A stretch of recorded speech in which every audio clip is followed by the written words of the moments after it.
Finally આપણો phone ready થઈને આવી ગયો છે. જો બધા ક્લિયરિટી કેટલી મસ્ત આવે છે. પણ તોય આપણે આ ફોન તો રાખશું જ, કેમ કે કોઈ નહોતું ત્યારે આપણે આને સાથ આપ્યો છે, બરાબર. અને આજે બની ગયા છે ઘરે છોલે કુલચા. બહુ મસ્ત બન્યા છે. કોઈને ઓર્ડર દેવો હોય તો જો જોઈ લ્યો. મમ્મી હું છોલે કુલચા બનાવ્યા આજ. હા હો, હાલો ખાઈને ખાવો હોય તો.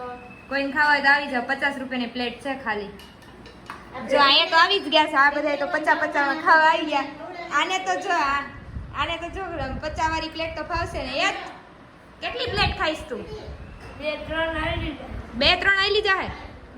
અરે અરે પછી વાલો ગરબીમાં રમવા જવાનું હો તારે. ખબર હે ને? યાદ રાખજે. ભટુરો ચાલશે ભાઈ તમારે? હા બધું આવશે. ખાવા માંડો તો જવા માંડો પછી. કે તું છે ને ફુવા કે એક ચમચી ડ્રેગન ખા. હું મરી જઈશ પણ ડ્રેગન નહીં ખાવી કે બોલ. હે હા મમ્મી? ઉધી ભાગી ગયા તા. હે મમ્મી હા આવું હે તારું કામ કાજ ડ્રેગન પણ 92 ગામના ડ્રેગન આવે. કેના? 92 ગામના. જો બેહી ગયા છોલે કુલચે ખાવા માટે. આજ તો દી વાર દેવાના હે.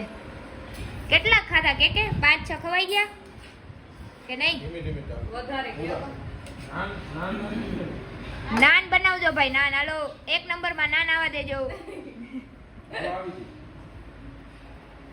તો આવા જ મિની બ્લોગ જોવા માટે મારી ચેનલને લાઈક કરો, શેર કરો અને સબસ્ક્રાઈબ કરો. તો કાલે મળીએ બીજા નવા બ્લોગ સાથે. ત્યાં સુધી બધાને મારા ગુડ નાઇટ, જય સિયારામ, હર હર મહાદેવ.